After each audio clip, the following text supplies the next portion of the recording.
So I want to now invite our first speaker, Rita Jabri Markwell, a human rights lawyer and advocate, to come forward.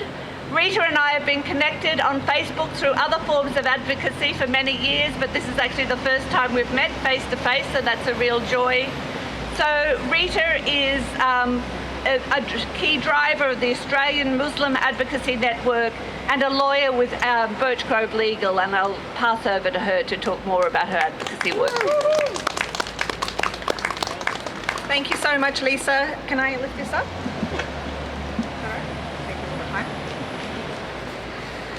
And I want to acknowledge Lisa as someone who constantly lifts my spirits, seeing someone who is not Muslim, not Arab, not brown, who is out there every day speaking because it's the human thing to do. Thank you, Lisa, and thank you every single Australian out there who is like Lisa. Thank you. I'd like to acknowledge that I'm standing on the unceded lands of the Jagera and Turrbal peoples. Labor's deportation bill, disguised as national security, casts a shadow of uncertainty over the fate of thousands of vulnerable Australians. The wide-ranging removal bill's removal pathway direction powers enable the minister to require individuals, known in the bill not as human beings but as removal pathway non-citizens, a group which the minister can expand through delegated legislation in the future, meaning it doesn't require a bill in Parliament, it only requires regulations in the future to expand who is included in this group by any government in the future, to take steps to facilitate their and their children's removal from Australia. Non-compliance with such a direction is an offence. This law seems to make a crime out of survival.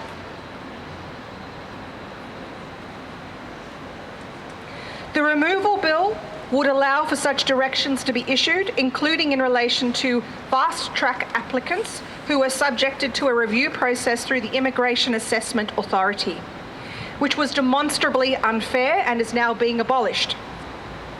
It appears that they may be issued where such persons have a request for ministerial intervention on foot. The third concern is a lack of procedural fairness in the issuing of these directions, the insufficient safeguards that apply to their issue, placing Australia in conflict with its international legal obligations.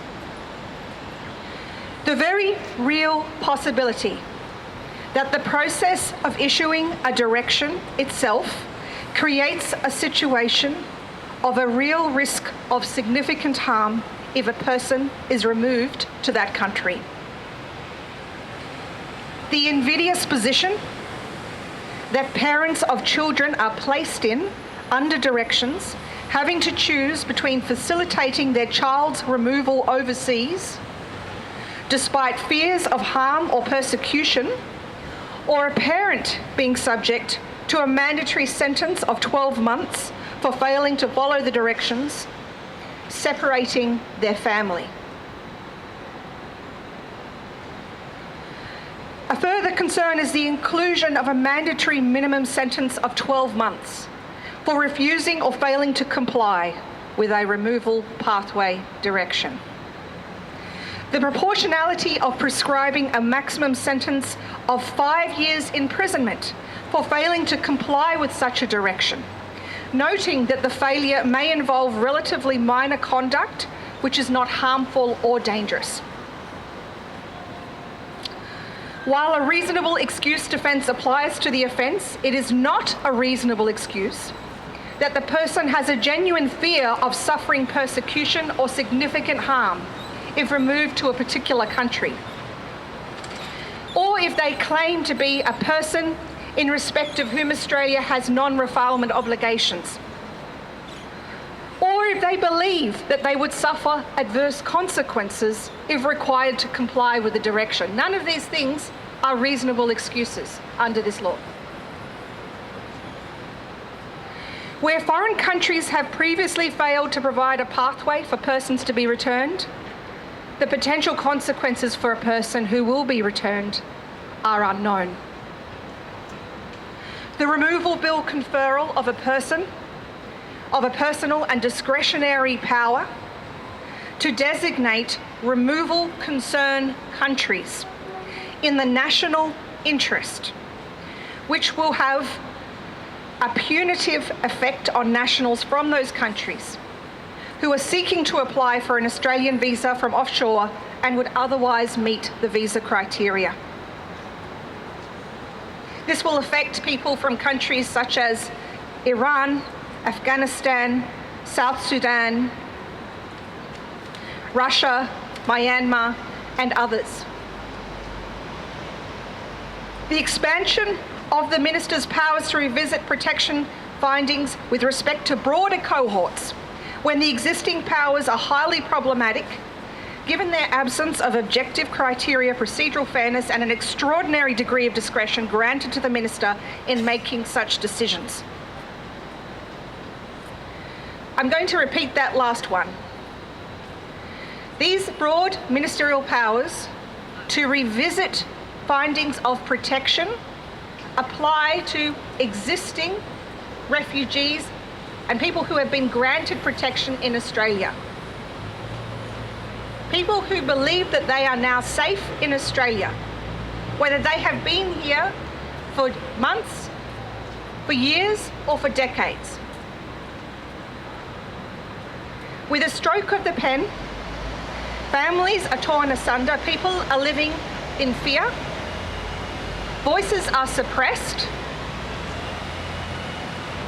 and individuals are condemned to an ongoing abyss of uncertainty. And what of procedural fairness? It is drowned out by Labor's continuing clamour for unchecked authority. We need to maintain our courage and resolve. I believe that the true measure of our nation's character is being forged right now, in spite of our government's slide into fascist values, as we have seen with this legislation. And I don't use that word lightly. We are sliding into fascist legislation territory. It is completely void of basic procedural fairness and proportionality. It flies in the face with absolute violence in the idea of human rights. It is an appalling shame on the Labor Party. And the Labor Party really now has completely buried any notion that it is a trustworthy political party for people of colour, for migrants, and for refugees, and for any Australian that stands for the universality of human rights. Shame.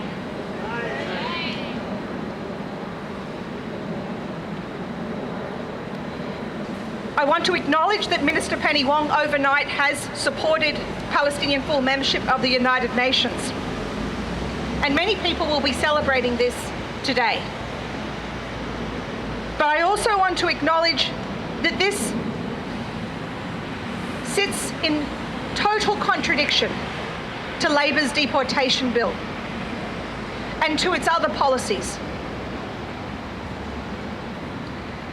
Albanese's rhetoric on international law is rhetoric. In the past 7 months, Australian defence ministers have announced major deals with Israeli and Israel supplier weapons companies and are exporting major munition stocks to Germany to replenish Germany's stockpile, which is struggling to keep up with Israel's demand. That is our taxpayers' dollars. Recently, the New York Times has reported that Australia is hoping to become the biggest US weapons manufacturer outside the US. The 2018 Defence Export Strategy aims to elevate Australia's defence industry to a top 10 global defence exporter by 2028, in 3 years' time, with Israel identified as a key market. Increasing local manufacturing is a core strategy. None of these things come with a political mandate, a policy justification, or respect for international law. I worry that Labor's deportation bill is not just a political miscalculation by Labor, but it is a sign that many of us have got it wrong when it comes to Labor. This bill could be passed in the next sitting week. Every person who has made this country their home, whether it is a grandma who has fled the Pinochet government of Chile decades ago, or a family who has escaped Iran, Afghanistan, Sri Lanka, Myanmar, or South Sudan in more recent years, their lives are put under a sign that says, your value here as a human is less. No more, we will not absorb these values. These are not our values. Rise up and pressure every member of Parliament to end this bill. Thank you.